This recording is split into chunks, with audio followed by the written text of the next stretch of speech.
프로세싱 옵션을 보면은 이제 알테라에서는 아까 말씀드렸지만은 전 과정을 다 하는 컴파일레이션 과정, 그리고 각 과정을 다 세분하게 다 좀 이렇게 좀 세퍼레이션 좀 해놨어요. 그래서 필요하면 이제 그 과정만 수행하시면 돼요. 필요할 때마다. 그래서 그걸 하기 위해선 내가 현재 내가 소스를 건드렸다 그러면 처음부터 다시 해야 돼요. 모든 걸 전부 다. 그다음에 내가 툴에다가 내가 옵션을 걸었는데 이게 합성 단계의 옵션을 건 건지 아니면 P&R 단계의 어떤 옵션을 건 건지 따라서 나는 합성을 다 스킵할 수도 있어요. 그죠? 이해되시겠죠? 무슨 말씀이신지? 예. 그래서 이제 누차 요 구도를 요거를 이제 이해를 하셔야 된다는 얘기예요.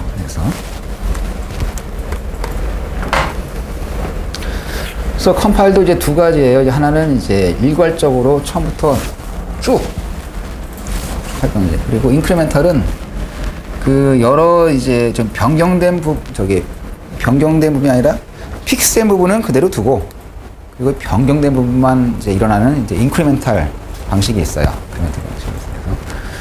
보통 인크리멘탈 방식은 이제 어떤 컨셉은 쉬운데 좀 여러 가지 좀 이렇게 좀 기법들이 있어요. 그래서 뭐 파티션을 나눠가지고 이렇게 하는, 그러니까 약간 좀 생각보다 좀 복잡한데, 일단은 컴파일 과정은 알테라에서는 일단 이게 에러가 있는지 좀 더 체크해가지고 맨 끝에 타이밍 어널리시스를 위한 그런 파일까지 생성해주는 일련의 과정을 다 컴파일이라고 그러고, 그 중간에는 뭐 신서시스 과정, 피팅 과정, 뭐 여러 가지가 있고, 그 다음에 컴파일도 알테라는 그런 거를 처음부터 다시 다 하는 일반 그냥 플랫한 컴파일레이션이 있고, 변경된 부분만 이렇게 좀 컴파일 해가지고 좀 시간을 좀 줄이는 이런 인크리멘탈 플로우가 있구나 라고 이해하시면 될 것 같습니다.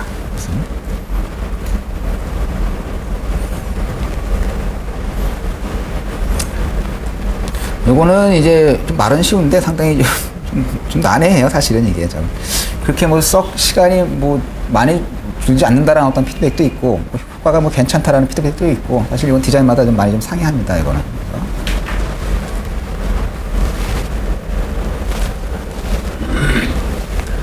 그리고 사실 인크리멘탈 컴파일도 좀 컴파일 시간을 좀 아끼기 위한 거예요. 또 어떻게 보면은, 그죠? 괜히 뭐 어렵게 뭐 파티션 나누고 그럴 필요 없이 나 그냥 컴파일 하겠다.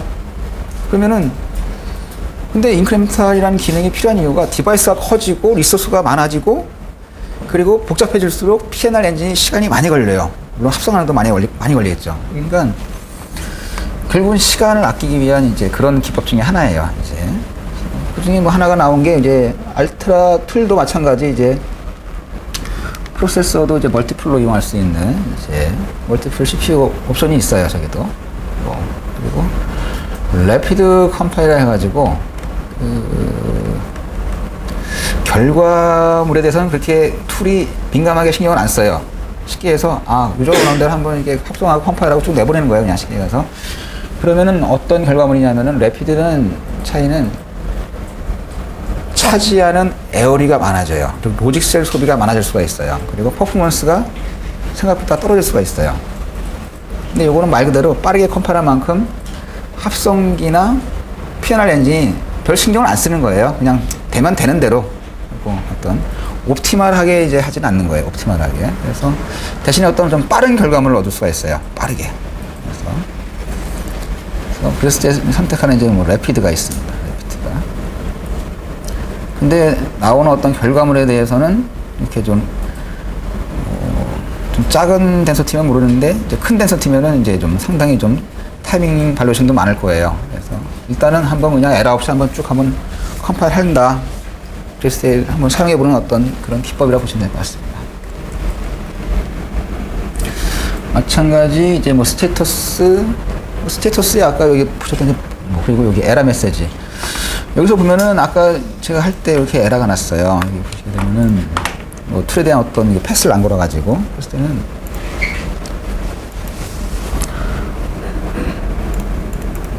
여기에서 에러가 났으니까 뭐 헬프가 안 뜨네요. 워닝. 자, 뭐 워닝이나 그런 쪽에 뭐 혹은 뭐 에러 같은 경우도 이제 헬프가 있는 메뉴는 저렇게 헬프가 떠요. 그러면은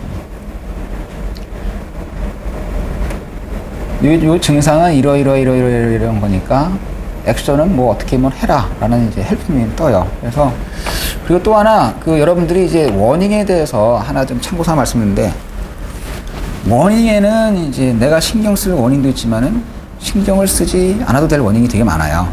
그래서 아무리 간단한 디자인도 워닝은 있어요. 반드시 있어요. 반드시. 왜? 툴이 생각하기에는 이런 디바이스를 보는 레벨에서 유저의 소스를 보는 거지, 소스만 봤다 해가지고 어떤 워닝이 없는 게 아니에요. 즉 디바이스에 예를 들어서 어떤 핀들이 물론 뭐 스탁돼 있다, 몰려 있다 하다못해 그것도 하나의 어떤 워닝이에요. 워닝이기 때문에. 그래서 워닝에 그렇게 민감할 필요는 없어요. 근데 여기 나온 어떤 크리티컬 워닝 같은 경우는 한 번은 좀 보셔야 돼요. 그래서는 예를 들어가지고 이거는 그대로 이제 아까 EDA 툴 세팅에 대한 것만 지워버리고 컴파일하면 컴파일은 될 거예요. 그런데 여기는 뭐 IO에 대한 어떤 로케이션이나 그런 게 아무것도 돼 있지 않아요. 즉 그대로 다운로드 하면 안 돼요. 그죠? 그리고 정확하게 IO가 세팅이 안 됐기 때문에 나중에 타이밍 정보도 흔들릴 수가 있어요. 그래서 타이밍 시뮬레이션도 의미가 없어요. 그것도.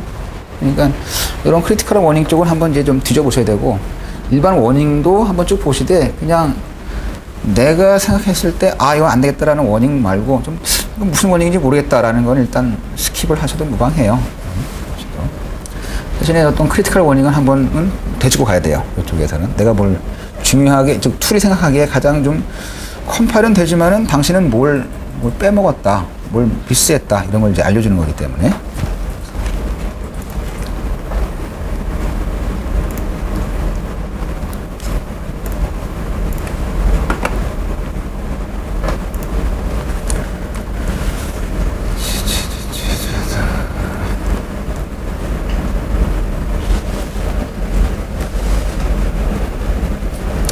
그리고 한번 이제 컴파일, 즉 한번 이제 어널리시스 해서 타이밍 어널리시스까지 다 끝나는 일련의 과정이 끝나면은 얘가 이거는 결과물이 어떻습니다 이렇게 좀 보여줘요. 예를 들어서 이거는 디바이스 리소스가 만약에 100개인데 뭐 2개 썼습니다.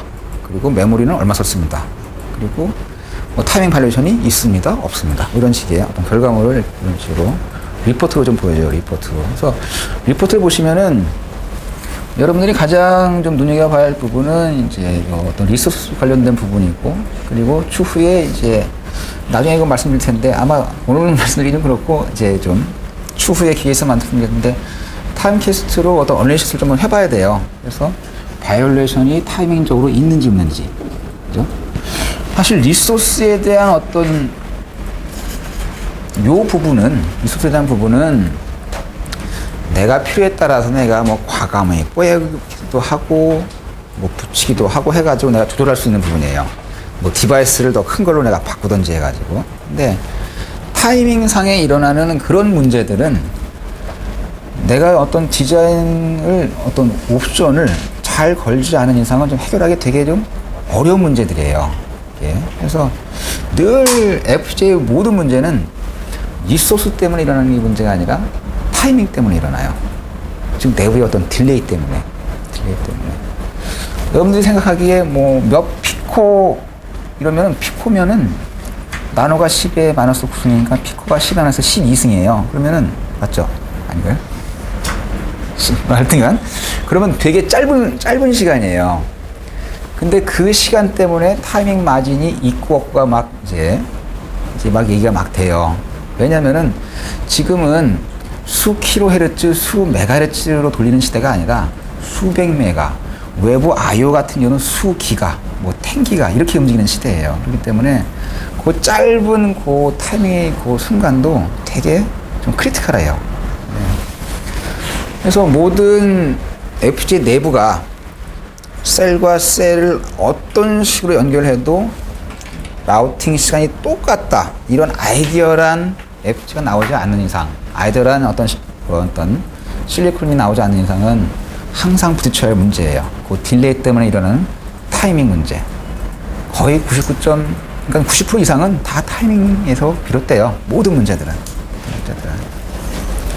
그래서 눈여겨봐야 할 부분이 어떤 리소스 된 부분도 있지만 나중에 타이밍 어널리시스 해가지고 과연 이게 문제가 있는지 없는지, 그리고 또 한번 타이밍 시뮬레이션 한번 해봐서 진짜 문제가 없다, 그랬을 때 보드에다가 이제 다운로드를 한번 이제 해보는 거예요. 실제 워킹을.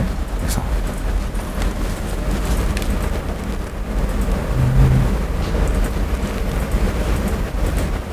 이거는 뭐 각 탭에 대한 어떤 이그젬플이에요. 그래서 뭐, 이렇게 뭐 장구하게 설명할 필요는 없을 것 같고요.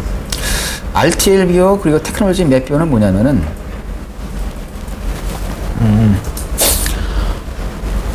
요즘 이제, RTL 뷰어는 합성하고 난 다음에 내가 기술한 이거를 RTL 레벨로 보여주는 거예요. 즉, 스키매틱으로, 예.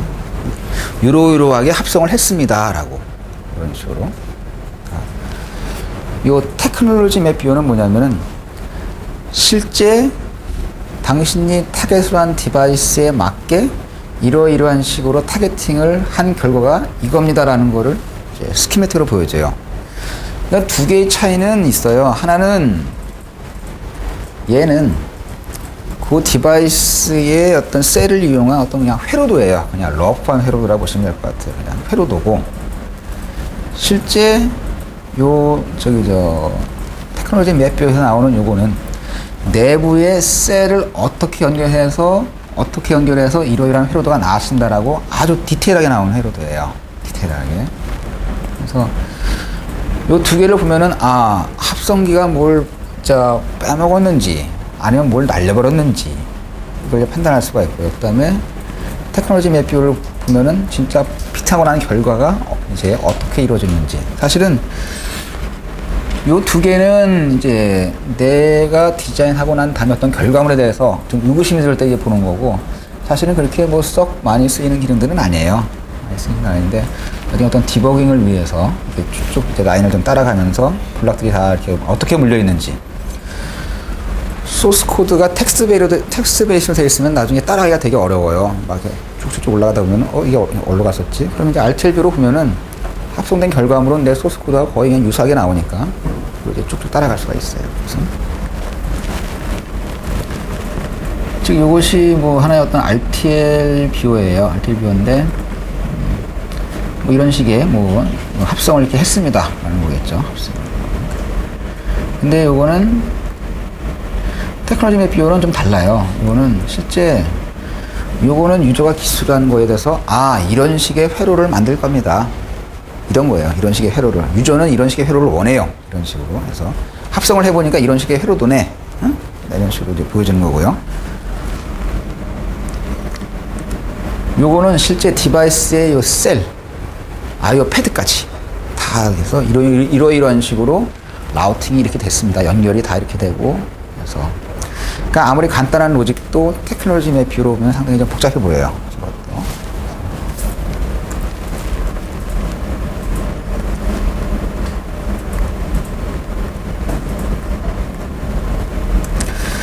그 다음에 나머지 그래서 아마 가장 많이 쓰실 게 디자인이야 당연히 써야 될 거고요. 그리고 어사이먼트 에디터, 핀 플래너, 타임캐스는 나중에 이제 SE7 좀 알아야 되니까 일단 이렇게 하나, 둘, 세 개. 어사이먼트 에디터, 핀 플래너, 타임캐스. 어사이먼트 에디터는 툴에다가 내가 어떤 옵션을 걸 때마다 QSF 파일이 업데이트가 돼요. 이렇게 내가 어떤 이제 어사인을 주는 거예요. 어사인을 주고. 그 다음에 핀 플래너는 내가 이제 구의상으로 내가 핀의 위치를 내가 이렇게 세팅하는 거예요. 핀의 위치를. 하나 예를 들어가지고 내가 A 더하기 B를 만약에 C를 했어요. 그러면 A라는 입력은 1번 핀에다가, B라는 거는 10번 핀에다가, C를 100번 핀에다가, 이런 식으로. 그렇게 했을 때 이제 핀 플래너로 이제 그렇게 그림을 보면서 할 수가 있고, 물론 어사이먼트 에디터에서 또 할 수 있어요. 그러니까 서로 이렇게 좀 어떤 기능이 있는데, 즉 어사이먼트 에디터가 핀 플래너 역할도 좀 포함이 좀 돼 있어요. 근데 핀 플래너는 이걸 좀 구의상으로 저 칩을 아예 그냥 이제 스키매틱 같이 이제 딱 보면서 이제 할 수가 있으니까 좀 쉽겠죠.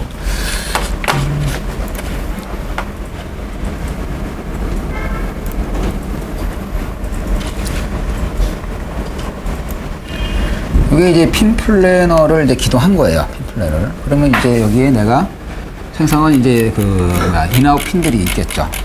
그럼 여기다가 이제 쓰는 거예요. 여기다가. 그래서 이거는 내가 뭐 핀, 뭘로 할까요? 뭐 A10. 이런 식으로. 그러면 저 핀은 A10번을 할당이 되는 거예요. 이런 식으로. 줘가지고 이놈을 닫고, 그럼 하나 물어볼게요. 지금 이제 아까 합성이 다 끝났어요. 합성이 다 끝났고 컴파일도 다 끝났는데 내가 핀을 좀 바꿨어요. 핀을 바꿔가지고 내가 뭔가 다시 뭘 해야 돼요. 그죠? 컴파일을 하든 뭘 하든 간에 해야지만 이 핀에 맞는 어떤 프로그램 파일이 나올 거예요. 그랬을 때 그럼 합성부터 다시 할까요? 아니면은 피팅부터 다시 할까요? 피팅부터 다시 해야 돼요. 그죠? 물론 처음부터 합성 뭐 해도 돼요. 근데 그러면은 그거보다는 얘는 피팅부터 해도 상관이 없어요. 그죠? 왜? 내 디자인 소스는 변경된 게 없어요. 아무것도.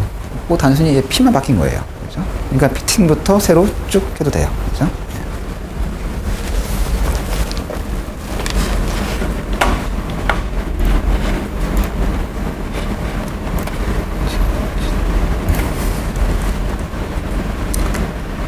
그래서 이제 칩 플래너 같은 경우는 뭐 어떤 팬아웃이든 뭐 근데 사실 요거는 뭐 그렇게 뭐 크게 아마 거의 아마 이걸 쓰실 일이 있으면은 그건 디자인이나 어떤 모종에 좀 문제가 있는 케이스예요. 이것까지는 이제 굳이 쓰시지 말길 바랍니다. 지금 내부에 어떤 셀이 어떻게 사용이 됐고 얘가 진짜 어떻게 연결이 돼 있는지를 실제 피지컬하게 보는 거예요. 저거 이제 구이상으로 진짜 구이상으로. 그리고 현재 요 셀이 어느 위에 위치해 있는지. 그래서 말 그대로 칩을 보는 거예요. 칩이 내부가 이렇게 연결됐구나. 근데 사실 간단한 디자인이면 저걸로 이제 분석이 가능한데 복잡한 거는 사실 저것도 별 의미가 없어요. 왜? 워낙 복잡하기 때문에. 그래서 칩 플래너는 이제 가급적 뭐 이렇게 많이 권해드리지는 않아요. 칩 플래너를 이제 쓴다는 얘기는 뭔가 좀 백엔드 쪽에서 뭔가 튜닝할 게 있다는 얘기니까 그 얘기는 곧 뭔가 타이밍적으로 뭔가 문제가 있거나 뭐가 좀 문제가 있는 케이스예요. 자, 컴파일은 이제 요약하면은 이제 합성하고, 피팅하고, 어셈블도 하고, 그 다음에 타이밍 어널리시스 파일로 생성을 하고, 그러면 일련의 어떤 과정. 그죠? 그 다음에, 예. 그리고 그 외 코드 스트에는 뭐 RTL 비어, 뭐 테크놀로지 비어, 그 다음에 여러 가지 뭐 어떤, 뭐 핀 플래너, 뭐 어사인먼트 에디터. 아까 하나, 여기서도 이렇게 핀을 어사이먼트 할 수도 있고요. 그러면 이걸 한번 세이브를 한번 해볼게요. 그러면은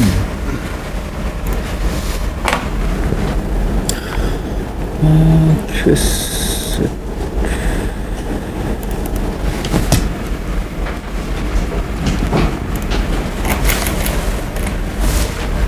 이와 같이 QSF 파일 하나 업데이트가 됐어요. 이런 식으로.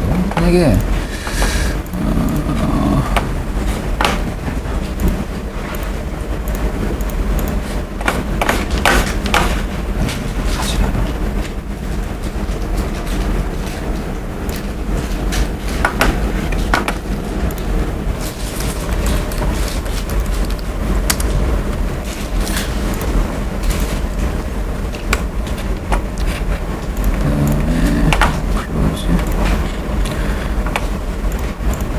하면 다른 쪽에서 업데이트가 되면은 즉 어사이먼트를 계속 주면은 QSF 파일은 당연히 계속 업데이트가 돼요. 계속.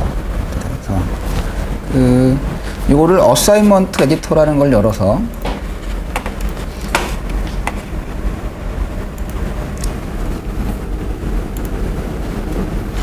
어사이먼트 에디터를 열어가지고 또 내가 뭐 핀에 대한 어떤 로케이션 이것도 줄 수가 있어요. 즉 핀 플래너는 아까 그냥 구이상으로 본 거고 어사이먼트 에디터는 내가 실제 내 핀 이름을 내가 알고 있고 그리고 핀 이름의 어떤 실제 로케이션을 내가 치면 되는 거고 여기서 업데이트를 하든 저기서 업데이트를 하든 이제 QSF 파일 세팅에 대한 파일 내용을 갖고 있는 QSF 파일은 계속 업데이트가 돼요.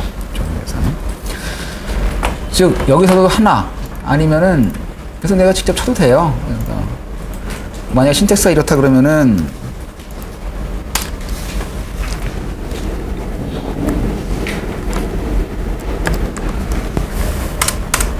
데이터 29는 뭐 A08번에 뭐 하겠다 뭐 이런 식으로 그래서 이렇게 뭐 세이브도 돼요.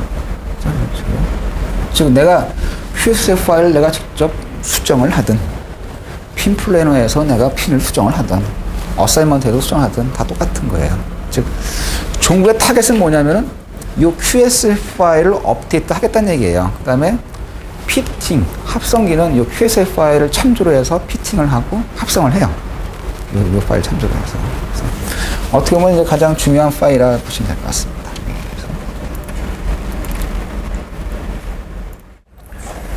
그 신서시스 단계에서의 어떤 옵션하고 이제 피팅에서의 어떤 옵션이 여러 가지가 있어요. 그래서 신서시스 단계에서도 뭐 이거를 뭐 에어리어 포커스인지 아니면 뭐 스피드 위주로 뭐 어떤 합성을 한번 만들어 볼 건지, 똑같은 먹스 구조도 뭐 그래서 ABCD가 있고 뭐 이걸 뭐 셀렉션을 두 개를 해서 뭐 아웃풋을 뽑는 구조, 그래서 뭐 먹스에 또 먹스를 거치고 하는 구조, 뭐 여러 가지가 있을 거예요. 그래서 그랬을 때 과연 이제 어떤 게 더 에어리가 더 작을 게 먹을 거고 어떤 게 뭐 스피드가 더 많이 저기 뭐 스피드가 더 빠를 거며, 그래서 서로 이제 사실 트레이드 저기 막 알테라랜다 그 스피드하고 에어리어는 서로 좀 트레이드 오브예요.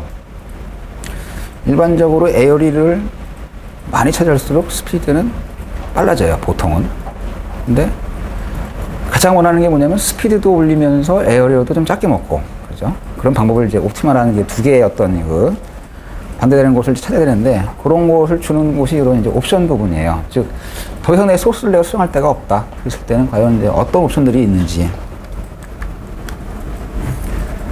그래서 세팅해 보면은 이제 신서시스에 대한 어떤 옵티마이제이션에 대한 어떤 옵션, 그리고 피터에 대한 옵션, 그리고 이건 피지컬한 어떤 신서시스예요. 즉, 여기에 맞는 합성기는 비록 이렇게 붙었지만은 피터 엔진이 생각할 때는 이걸 다시 한번 이제 합성을 해서 다시 한번 피팅을 한번 해보는 거예요. 이거를. 그래서 이 디자인에 대한 어떤 어시스턴트. 이거는 뭐냐면은 현재 디자인에 대해서 쿼터스가 생각할 때 이 디자인은 어떻게 했으면 좋겠다, 뭘 좀 수정했으면 좋겠다라는 이제 그런 어떤 그 조언자예요. 그러니까 조력자. 그래서 일단 뭐 디바이스 이런 옵션들은 이제 뭐 어사이먼트 메뉴 아래 이건 아마 초기에 봤던 이제 위자드에 나왔던 이제 그런 이제 그 창이 있을 거예요. 이런 식으로. 그다음에 여기서 어떤 디바이스에 나왔던 옵션을 이제 줄 수가 있을 거고, 그 다음에 중간에 어떤 탭을 보면은 이제 여러 이제 옵션들이 있죠. 그러면은 뭐 그래서 가장 좀 유심히 봐야 할 사항이, 여러분들이 가장 좀 미스하는 부분이 이 툴에서 좀 볼게요.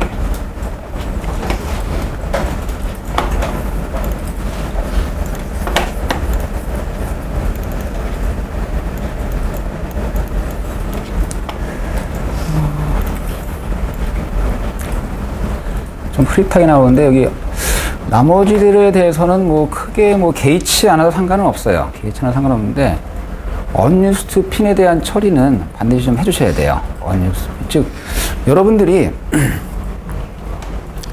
디자인을 이제 다 하는데, 보드에는 알트라 FPGA만 있는 게 아니라 여러 이제 카운터 파트들이 있을 거예요. 뭐 메모리도 있을 거고, 뭐 CPU도 있을 거고, 뭐 어떤 뭐 AD 컨버터, 뭐 DAD 컨버터, 여러 이제 파트들이 다 올라가 있을 거예요.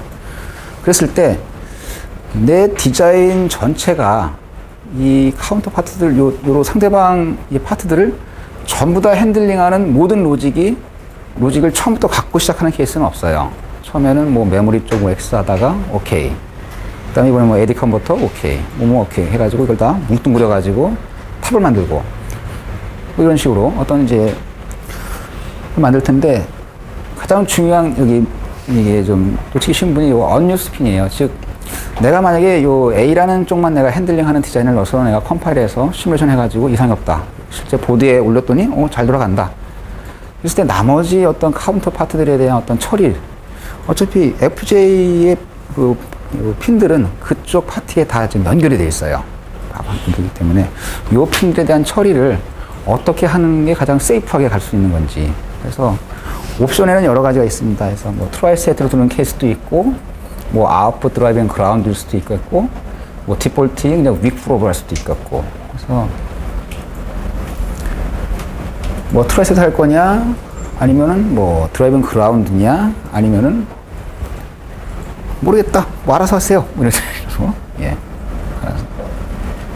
그래서 가장 일반적으로 그 모든 디자인이 다 끝났어요. 모든 카운터 파트들이나 어떤 핸들링 할 수 있는 디자인도 다 들어가 있고, 핀들도 다 연결이 되어 있고, 그 중에 FJ는 이제 많은 핀들이 있기 때문에 안 쓰는 핀들이 분명히 생겨요. 그런 핀들은 SI 측면에서는 드라이빙 그라운드로 묶는 게 제일 좋아요. 제일 좋은데, 디자인을 해나감에 있어 무조건 드라이빙 그라운드로 나머지 다 했고, 이래버리면 상대방 카운터 칩들이 인앱을 될 수가 있어요. 그래서 예기치 않은 어떤 데이터 충돌도 있을 수가 있겠고, 가령 예를 들어서,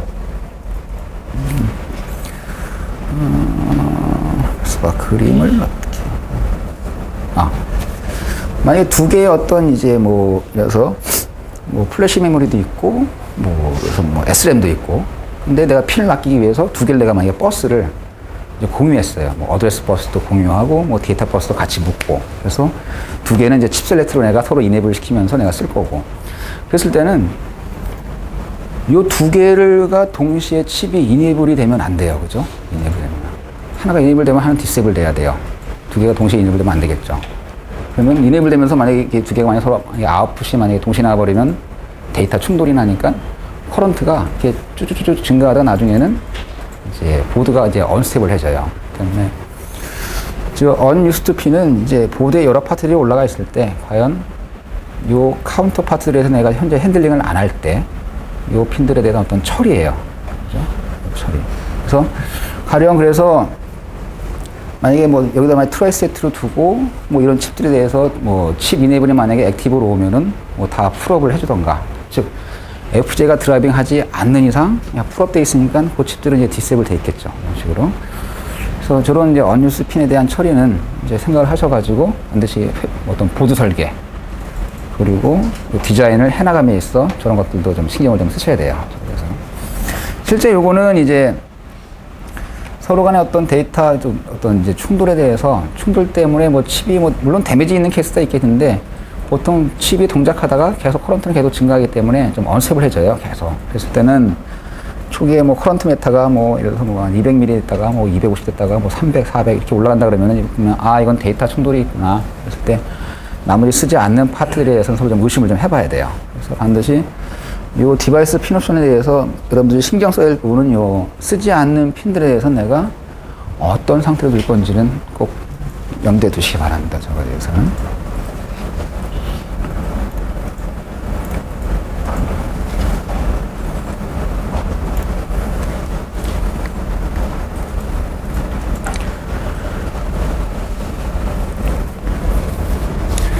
그리고 이제 컴파일 하는 여러 옵션을 보면은 이제 다 가만히 보면 여기서 헬프 창에 보면은 이제 다 설명들이 다 나와 있어요. 보면. 그래서 뭐 컴파일 할 때도 뭐 어차피 컴파일 할 때도 가장 시간이 많이 드는 부분이 피날 과정이에요.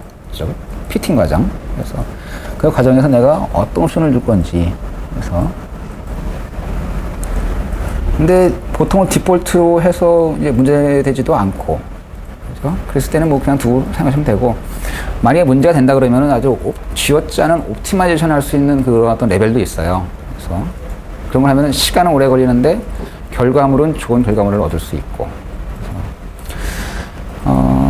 실제 이제 이런 옵션을 통해 가지고도 이제 동일한 디자인을 그래서 만약에 두 개가 똑같은 PC예요. 똑같은 PC고.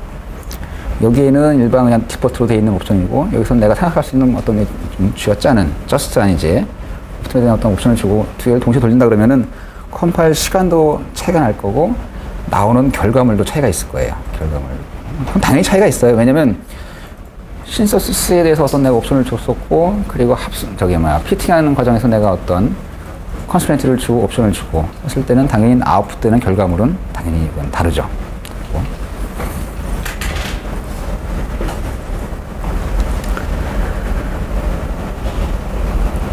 그리고 이제 신서시스는 이제 한 번 더 피지컬하게 자 합성을 했지만은 내가 볼 때 다시 한번 보는 거예요. 합성된 결과물을. 그래서 물론 시간은 오래 걸려요. 다시 한번 하니까 시간은 오래 걸리는데 좀 더 옵티마이즈된 결과를 예상할 수는 있겠죠.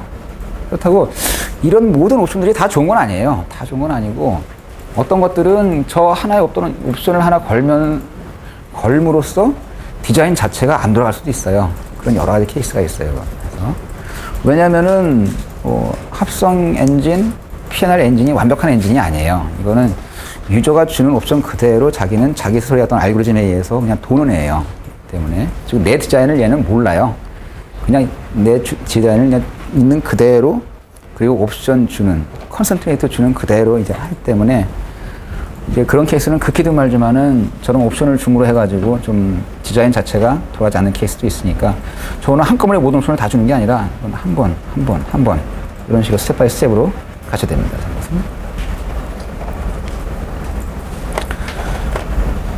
피팅에 대한 어떤 노력, 즉 피터에 대한 어떤 그 노력을 내가 주는 어떤 타겟의 어떤 퍼포먼스나 어떤 에어리어나 그런 거를 다 맞출 건지, 즉 가장 빠르게 할 수 있는 저기 뭐야 그거 오토핏, 그죠?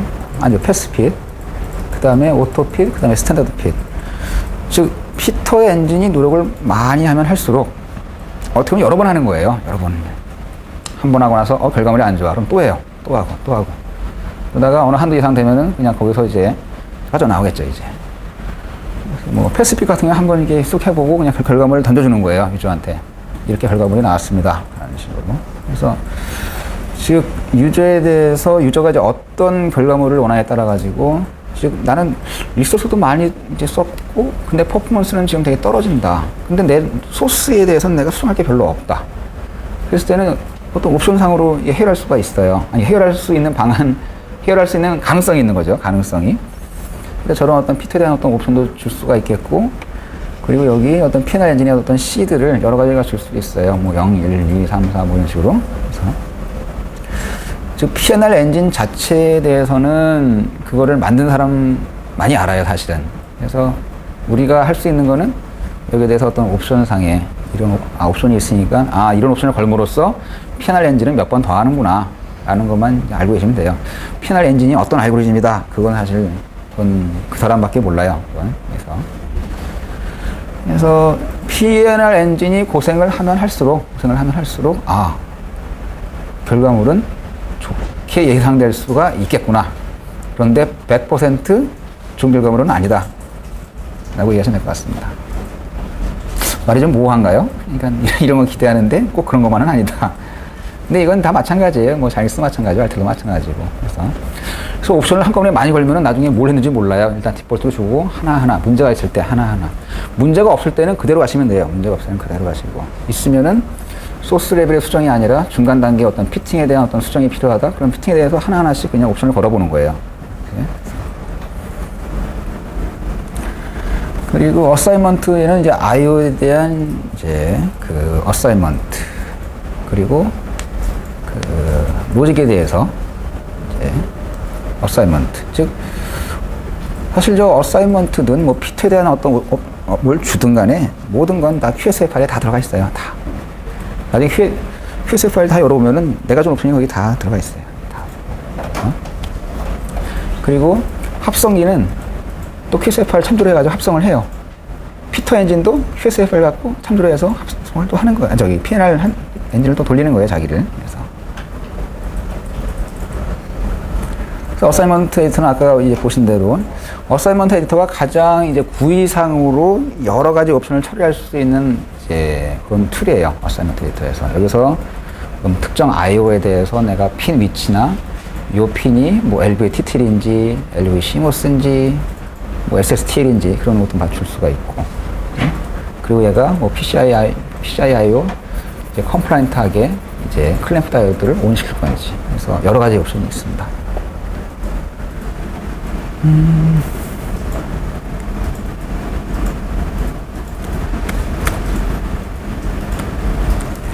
어사이먼트 에디터를 오픈하시면 처음에는 이런 그림이에요. 그 다음에 저기 노드 파인더를 누르면은 이런 그림이 나와요.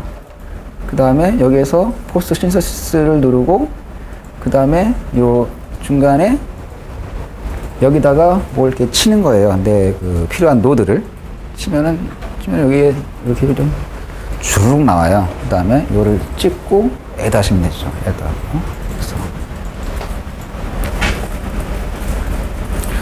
그 다음에 이런 것들이 다 난 싫다. 그리고 난 내가 이 안에 들어있는 노드도 알고 내가 핀 이름도 내가 다 알고 있다. 그러면 내가 그냥 티클로 하나 만들 수도 있어요. 아까 뭐 셋 어쩌고저쩌고 해가지고 핀의 위치, 뭐 핀의 어떤 성질, 엘베트 트리다 뭐다 해가지고 그래서 티클로 하나 파일을 만들어서 티클로 일괄적으로 내가 줄 수도 있고. 그래서 방법은 여러 가지예요. 방법은. 그래서 어떤 어사이먼트를 가장 줄 수 있는 대표적인 게 여기 어사이먼트 에디터. 그 다음에 핀에 대한 말씀드린 거, 핀에 대한 거는 아까 말씀드린 핀 플래너도 할 수도 있고.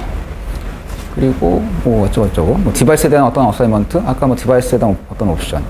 근데 가장 많이 할 수 있는 것이 어사이먼트 에디터예요. 그 다음에 매뉴얼하게 여러분들은 QSL 파일을 아예 오픈해가지고 실제 티클 스크립을 여러분들이 집어넣을 수도 있고.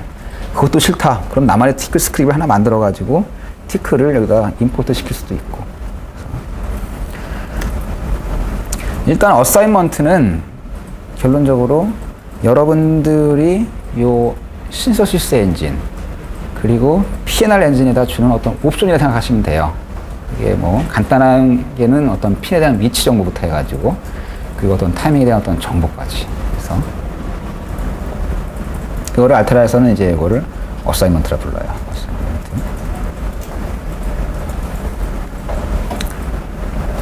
자,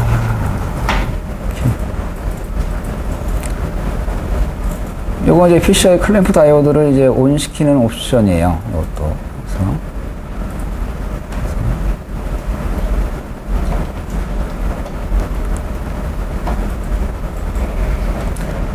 요거를 온 시키면은 어떤 이점이 있을까요? 여기에. IO 패드 상을 이제 로직으로 이렇게 그림을 그려놓으면은 이제 이런 그림이에요. 이런 그림인데.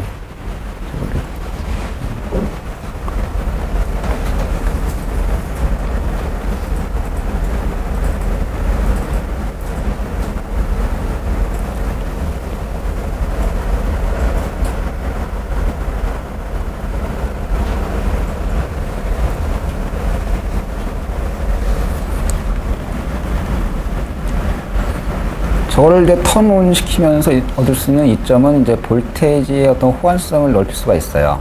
디바이스가 만약에 뭐 3.3이 안 되는데도 3.3이 되게 할 수도 있겠고. 그래서 클램프는 말 그대로 뭐 이렇게 쬐는 거잖아요. 이게 좀 깎고 쬐는 거. 그죠? 그래서 두 개의 차이가 한계적으로 얼마 이상 차이가 나게 하는 거.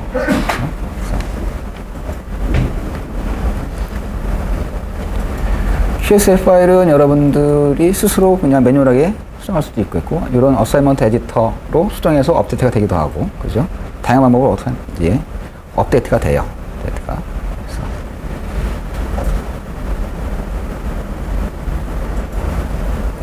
당연히 뭐 다 세이브가 돼야지만이 뭐 다 업데이트가 되겠죠. 그리고 뭐 이런 뭐 디자인 어시스턴트 어드바이저가 있는데, 어드바이저는 뭐냐면은 어떠한 현상이 있을 때 어드바이저를 치면은 그 현상에 대해서 이건 이러이러한 현상이니까 이거 뭘 하세요 라고 좀 비슷한 기능이에요. 근데 크게 이렇게 좀 효용되는 기능은 아니고 일단 부가적인 기능이 있다라고 생각하시면 될 것 같습니다. 자, 뭐 리소스 측면 어쩌고저쩌고 하면은 즉 현재 내가 컴파일 되고 난 다음에 어드바이저를 키면은 여러 가지 이제 항목이 있어요. 뭐 이런 식으로. 그래서 그러면 저런 항목을 켜서 한번 해봐라, 뭐 해봐라 그런 거예요. 한번 이런 식의 한번 트라이를 한번 해보세요 라는 얘기입니다. 이것은.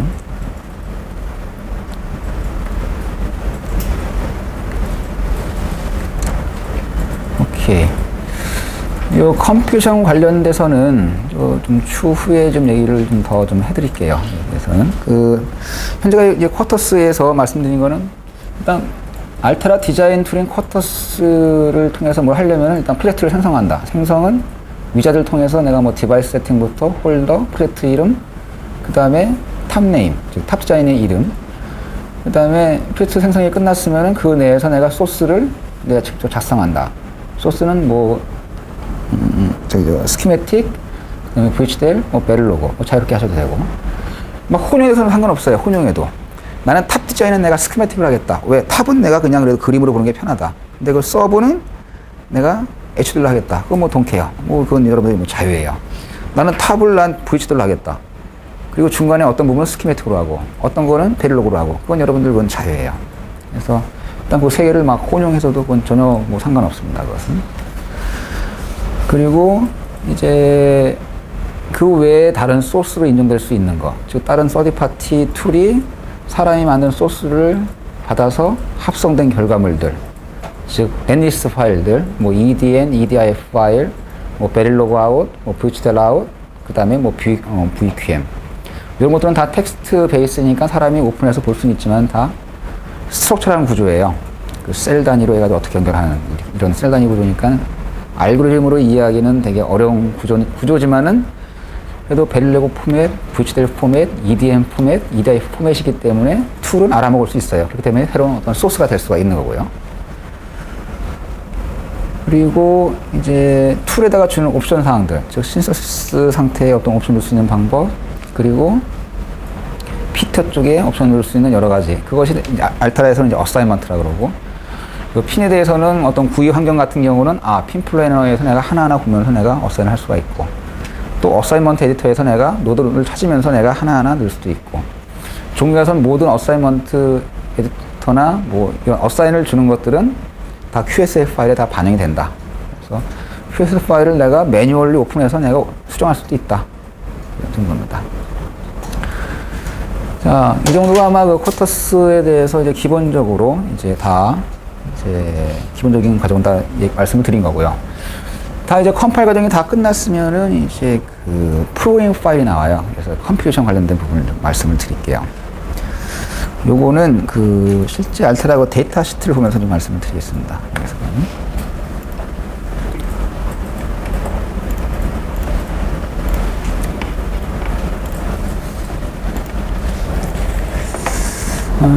가장 쉬운 것이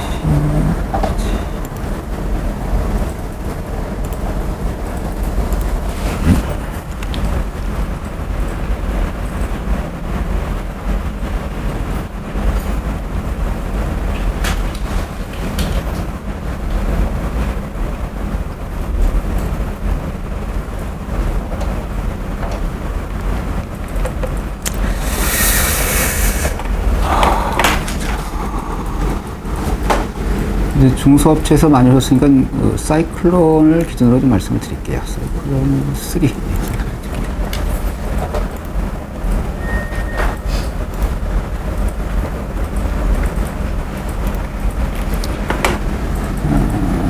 도큐멘테이션, 컨피규레이션.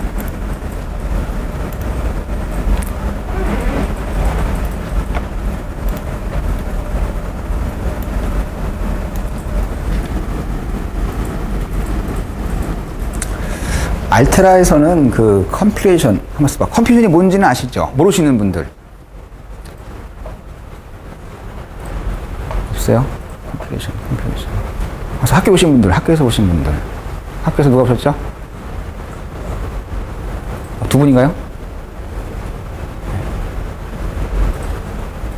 그쪽 그분, 저기, 막 컴퓨레이션이 어떤 거죠?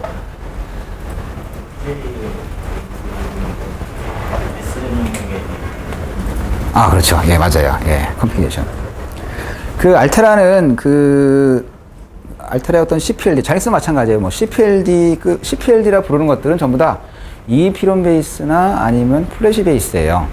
그렇기 때문에 한번 얘를 구워 놓으면은 얘는 뭘 키면은 얘는 스스로 이제 안에 지워지지가 않기 때문에 스스로 이제 깨어나요. 그렇기 때문에 따로 어떤 컴퓨팅 과정이 없는 거죠, 그거는. 그래서 근데 알테라든 잘링스는 SRAM 베이스로 만든 디바이스들은 이건 휘발성이에요. 전원을 내려버리게 되면은 다 모든 데이터가 사라지기 때문에 외부에 그런 비휘발성 매체가 필요해요. 비휘발성 매체가. 그래서 천원을 켜고 나서 그 비휘발성 매체에서 SRAM 베이스의 FJ로 여기를 구성하는 프로그램 파일 컨텐츠를 날려보내는 요거를 이제 컴퓨션이라 그래요.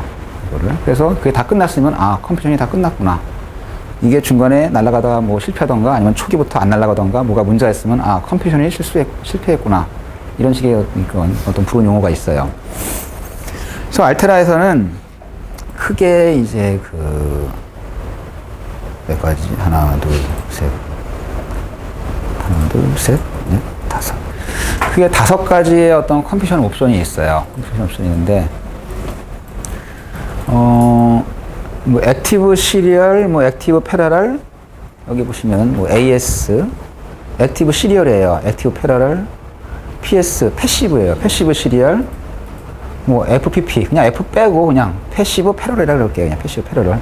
F는 그냥 패스트예요. 그냥 빠른 그냥 패스트니까 이거는 빼고, 액티브 시리얼, 액티브 패러럴, 패시브 시리얼, 패시브 패러럴. 그 다음에 JTAG. 그죠? 가장 쉬운 거는 뭐냐면 JTAG이에요. JTAG 컴퓨션은 뭐냐면은 현재 전원이 들어가는 FJ에 알트라의 모든 FJ는 그 JTAG 핀 4개가 있어요. JTAG 핀 4개가 있어가지고 요거를 적당히 뭐 풀업, 풀다운을 해가지고 커넥터를 하나 만들고, 알트라에서 나온 이제 그 블라스라는 게 있어요. 그건 PC에 꽂아가지고, 뭐 예전에는 뭐 그 패럴 포트도 꽂고 뭐 시리얼 포트도 꽂았는데 지금 다 USB예요. USB에 꽂는 이제 조그만 동글이 하나 있어요. 그래서 꽂아가지고 요 헤더에 꽂아가지고 PC에서 그 요 알트라 FG에다가 이제 프로그램 파일을 직접 내리는 거예요. 그걸 이제 JTAG, 그건 이제 요 JTAG 포트를 이용하기 때문에. 그럼 약간 좀 영역을 넓혀가지고 그냥 보드상에다가 알트라 FJ가 있고 4개 포트가 있고 옆에서 누군가 액티브한 소자, 그게 뭐 CPU가 됐든 마이크롬이 됐든, 그리고 옆에 어떤 그 여기에다 다운로드 받을 어떤 컨텐츠를 얘가 갖고 있다. 그러면은 이 JTAG의 어떤 스킴에 맞게 어떤 데이터를 이렇게 쑥 밀어주면 될 거예요. 그죠? 그것도 역시 JTAG 포트를 이용하는 거예요. 그 스킴이 즉 알테라의 그 JTAG, 알테라 FJ의 JTAG 포트 4핀, JTAG 포트 4핀에다가 여기다가 컴퓨터 데이터를 밀어넣는 그런 스킴을 이제 JTAG 컴퓨션이라고 그래요. JTAG 컨피그레이션. 그 다음에 이제 문제는 뭐냐면은 여기서 JTAG은 일단 그렇다 치고, 요거 일단 요 F는 일단 잊어버리시고요. 액티브하고 패시브가 나왔어요. 액티브하고 패시브. 저기서 말하는 액티브하고 패시브의 기준은 뭐냐면은 알테라 기준이에요. 알테라 FJ 기준. 알테라 FJ 기준. 즉 초기에 파워를 온 하면은 알테라 FJ가 그냥 멍하니 있느냐, 아니면 액티브하게 뭔가 활동을 하느냐, 그런 차이예요. 그래서 먼저 패시브를 말씀드릴게요. 패시브는 뭐냐면은 초기에 파워를 온 하면은 알테라 FJ는 그냥 멍하니 있어요. 그냥 멍하니. 즉 웹에서 누군가 뭔가 좀 데이터를 그 장단에 맞게 뭔가 좀 넣어줘야 돼요. 그리고 액티브 시리얼은 뭐냐면 파워를 온 시키면은 얘가 액티브 시리얼 모드로 되어 있으면은 자기가 스스로 클럭을 생성을 시켜요.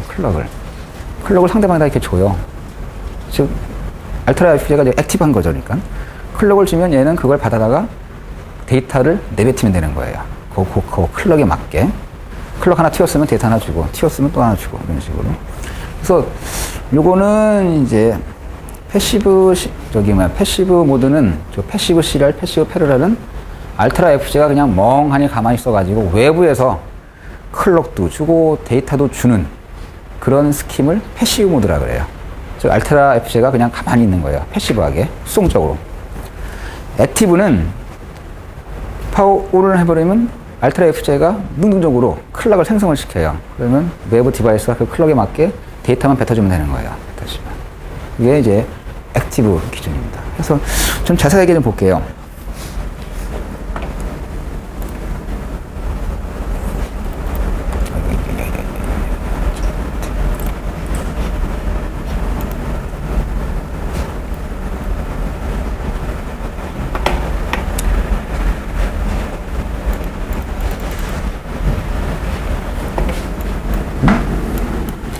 어딘가 손이 있을 텐데, 없나?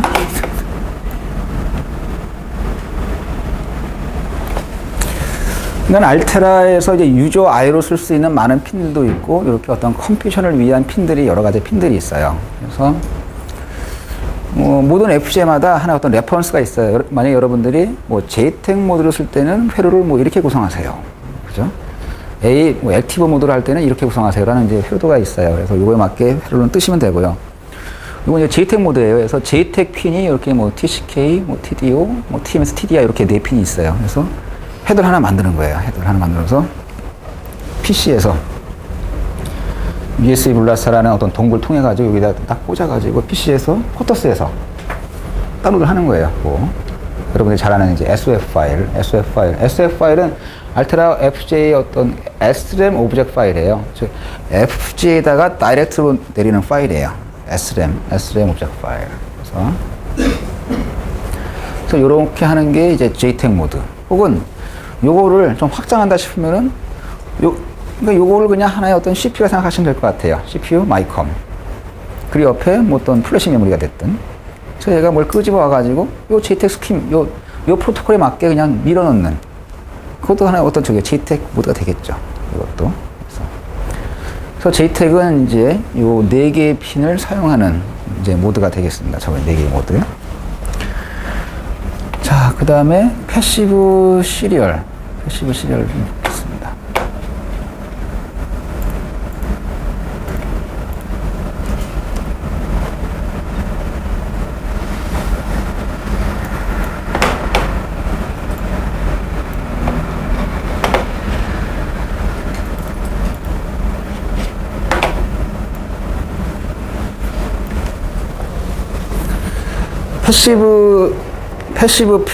패시브 시리얼도 그렇고, 패시브 패러럴도 그렇고, 요 컴퓨테이션을 위한 요 데이터 라인을 하나만 쓰느냐, 뭐 8bit짜리 쓰냐에 따라 가지고, 패시브 시리얼 혹은 패시브 패러럴이 나뉘어요. 그래서 일단 근데 스킴은 이거 똑같아요. 똑같고, 뭐 잘 아시는 뭐 nconfig, nstatus, nc 뭐 이렇게 처리해주고, 그 다음에 여기에 특정 이렇게 데이터 제로라고 표시된 부분, 혹은 데이터 제로 1, 2, 3, 4, 5, 6, 7 그런 핀을 쓰고 nconfig, 뭐 DCLK 이렇게 쓰는 이제 그 스킴이 패시브 시리얼이에요. 패시브 시리얼. 자, 근데 요것도 그 패시브 시리얼에 대한 어떤 그 타이밍도가 있어요.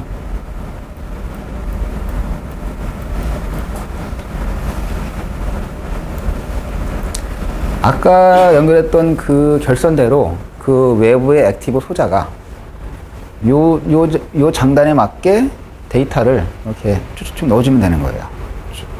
이렇게 보면은 외부 그 CPU가 클락도 넣어줘야 돼요. 클락도 넣어줘야 되고, 그거에 맞게, 엣지에 맞게, 엣지에 맞게 데이터도 딱 실어가지고 정확하게 딱딱 실어줘야지만이 FJ가 그걸 받아가지고 자기를 이제 컴퓨션 하게 돼요. 이런 식으로. 그 다음에 모든 게 다 끝나서 이제 끝나게 되면은 이제 컴퓨션이 이제 끝난 거죠. 그러면 FJ가 이제 살아나는 거예요. 이런 식으로. 그래서 이런 스킴으로 가는 것이 이제 그 패시브 모드예요. 즉 알테라 FJ가 수동적인 놈이에요. 수동적으로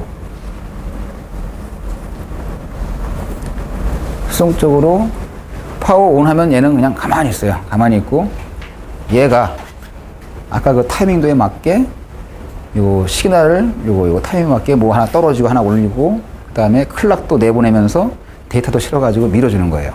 그래서 얘 입장에서는 자기는 수동적인 거니까 얘는 이제 패시브라 그래요. 패시브. 그리고 이제 패러럴은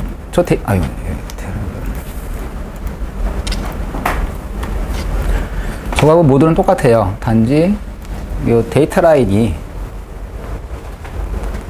8개예요. 8개의 어떤 데이터 라인을 이용해서.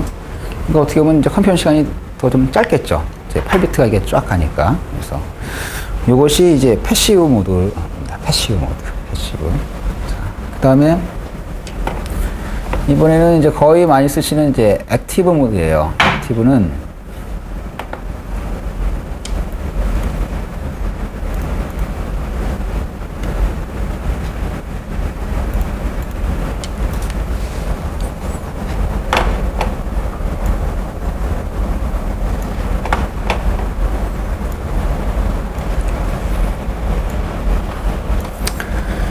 알테라에서는 예전에 그 아까는 이제 패시브 모드도 그 익스터널 이제 호스트를 썼잖아요. 근데 예전에는 알테라에서 패시브 모드용 그 EPROM 베이스가 있었어요. 근데 지금은 그게 이제 단종이에요. 그렇기 때문에 여기에는 이제 그 나와 있지 않고 그런 이제 액티브 어떤 CPU가 이제 해야 돼요. 그다음에 액티브는 초기, 이게 회로선이 이렇게 돼요. 요거는 이제 거의 비슷하죠. 이런 식인데. 근데 연결이 아니라 요건 이제 이런 식으로 풀업만 시키고, 나머지는 알틀에서 나오는 요 시리얼 컴퓨팅 데이터가 있어요. 이렇게. 그래서 4핀짜리, 4핀을 쓰는, 그냥 뭐 8핀짜리도 있고 16핀인데 실제 쓰는 거는 요 4핀이에요. 그래서 서로 요 할당된 요 핀으로 이제 직결을 이제 하는 거예요. 그 다음에 파워를 이제 파워를 온 하면은 얘가 클럭을 내보내요. 여기다가 데이터를 달라고 클럭을 탕탕탕 튀겨요. 그럼 얘는 그냥 그 클럭에 맞춰가지고 데이터만 이렇게 주는 거예요. 그냥 주고 데이터만 계속 줘요. 데이터만. 그러니까 어떻게 보면 얘는 처음에 파워 온을 했을 때 얘가 액티브하게 클럭을 주는 입장이니까 요런 모드를 이제 액티브 모드라 그래요. 액티브 모드. 그 중에 데이터 라인이 하나니까 이건 액티브 시리얼이에요. 액티브 시리얼. 이해되시겠죠, 이거는? 그래서 액티브 패러럴은 뭐 예상하시겠지만, 뭐 저기서 뭐 데이터 라인 8비트. 맞아요. 데이터 라인 8비트. 데이터 라인 8비트는 맞는데, 불행히도 알테라에서는 이제 8비트짜리 데이터 라인을 가진 그런 EEPROM이 없어요. EEPROM이 없기 때문에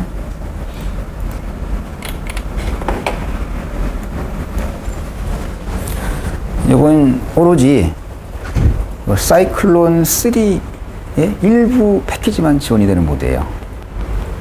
그리고 이 액티브 패러럴 모드를 붙일 수 있는 디바이스는 알타라에서는 안 나와요. 이건 인텔이나 뉴모닉스의 P30, P33 플래시를 붙이면 액티브 모델로 이제 될 수가 있어요. 즉 어떻게 보면은 사이클론 3 일부 모델에 요거를 핸들링 할 수 있는 로직이 들어있다 생각하시면 될 것 같아요. 이쪽에 실리콘상으로. 그래서 초기에 파워를 온하면 얘를 막 핸들링을 해요, 지가. 그러니까 데이터 어드레스, 뭐, 아마 디폴트가 아마 10,000번지인가 20,000번지가 그럴 거예요. 그래서 어드레스 10,000번지 탁 내리고 컨트롤 라인 어쩌자고 쿵작쿵작 하고 그 다음에 어드레스 막 증가시켜요. 계속 증가시켜요. 그러면 여기서 데이터를 클럭을 이제 막 주면은 데이터가 이제 끌려오겠죠. 그렇죠?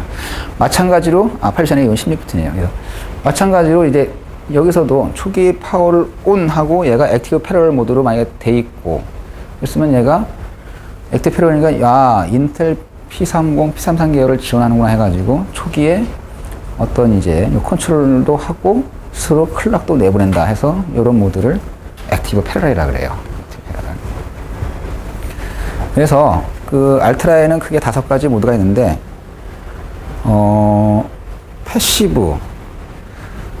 패시브 모드를 쓰는 케이스는 그 보드에 알테라 외에 액티브한 소자가 있을 경우, 만약에 보드에 전부 다 만약에 패시브 소자예요. 뭐 메모리가 있고, 뭐 DA 컨버터가 있고, AD 컨버터가 있어. 이런 게 없어요. 그러면 패시브 모드라는 걸 쓸 수가 없어요. 그죠? 파워 온 하면 누군가 액티브가 일어나가지고, 아까 장단에 맞춰가지고 데이터를 막 밀어놔야 되는데, 그런 소자가 없기 때문에 거기서는 이제 액티브, 패시브 모드를 쓸 수가 없고, 그래서 얘는 옆에다가 알타에서 나온 그 EPCS라고 나오는 이제 디바이스를 달던가, 아니면 내가 쓰는 디바이스가 액티브 패러를 지원한다. 사이클론 3의 일부인데 뭐 해서 그럼 옆에 이런 메모리를 달아가지고 컴퓨테이션을 이제 해야 돼요. 이런 식으로. 보드에 액티브한 소자가 있다. 그러면은 이거를 굳이 알테라 피롬을 내가 쓸 수가 있을까? 그러면 얘를 내가 패시브 모드로 써야 되고, 그럼 패시브 모드를 하려면 알테라 쪽하고 어떤 그 회로를 아까 같이 레코멘드한 대로 꾸며야 되고, 그리고 패시브 모드에 맞게 아까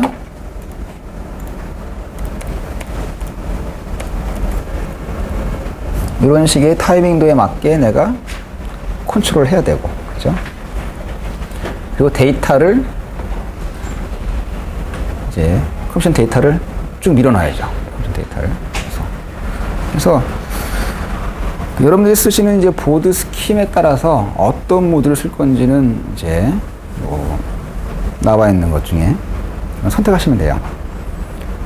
그러니까 뭐 보드에 액티브 소자가 아무것도 없다. 그럼 당연히 뭐 액티브 모드를 써야 돼요. 액티브, 즉 알테라 피롬을 써야 되고, 그리고 혹은 내가 만약 사이클론 3를 쓰고 있고 그게 액티브 패러를 만약에 지원한다 그러면은 저기 인텔 P30, P33 메모리를 쓰시면 되는 거고. 그렇죠? 이해 되시겠죠? 무슨 말씀이신지? 그래서 근데 초기에 이제 어떻게 보면 이제 컴퓨테이션 같은 경우는 모든 이슈가 전부 다 어떤 하드적인 이슈가 제일 커요. 초기에 뭐 어떤 컴퓨테이션이 안 된다. 그럼 그건 90% 이상은 어떤 하드적인 문제예요. 하드적인 문제. 뭐 풀업 할 곳을 뭐 풀다운 시켰거나 풀다운 해야 되는데 풀다운을 뺐거나 이런 식의. 그리고 이거 보드가 막 이만한데 여기에 이게 있고 앱션 저 끄트머리 있고 즉 라인이 너무 길거나 이런 식의. 그래서 정확한 레퍼런스만 지켜주시면은 컴퓨터 문제는 없어요. 그래서 가급적 요런 헤더나 아니면 아까 같이 그런 알트라의 어떤 플래시 피롬 플래시 피롬 그리고 알트라 FC는 되도록 좀 가깝게 만드시고 그러면 이제 하드의 어떤 레퍼런스만 지키면은 요 레퍼런스는 어떻게 보면 이제 필드에서 다 이렇게 쓰고 있는 거니까 지켜주시면은 이제 아무런 문제는 없으십니다.